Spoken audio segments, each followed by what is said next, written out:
Alrighty, we're back at 6:22 on this Workforce Wednesday, and you know what that means. It's time to share with you the latest information you need to know about the job market here in Central Georgia. So joining us today is Paul Allen with the Development Authority of Houston County. Thanks so much for joining us in studio today. Yes, ma'am. Thanks for having me. Let's go ahead and start off by talking about what certified work-ready communities are.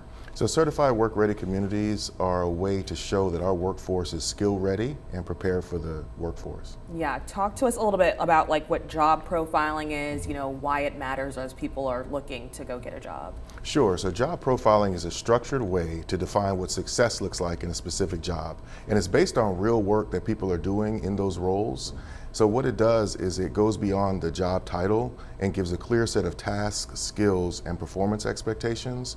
It gives employers a shared language to talk about hiring and development, and it bases its information on the ACT Work Keys test. So it tells them what score a person needs to have in order to be proficient on the job. Okay. I personally like it because it talks about the job in a way that's measurable and consistent. And it talks about the work environment, the tools that they use, and most importantly, how success is measured. Yeah, one of the toughest parts about going to get the job isn't even applying sometimes, it's getting through that interview. Right. So for people who might be nervous to do interviews or they feel like they stumble or stutter, what kind of tips do you have for them? I tell everyone to make their answers into a story, and I use the STAR method.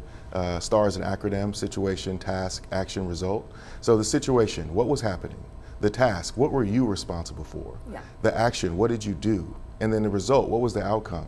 So that not only prevents them from rambling, but it gives the employer a story to remember you by. That way you're not just a list of words that they heard. Right. And so that's why I'm really excited we have Tanisha Johnson today on the show from Georgia Power with the YES program. That's exactly what they're doing, preparing young people and young adults for interviews so they don't have to guess, they know how to present themselves. Alrighty, well, thanks so much for joining us today. You can hear more of that interview with Miss Tanisha Johnson later on 13 WMAZ Plus. That'll be at 7.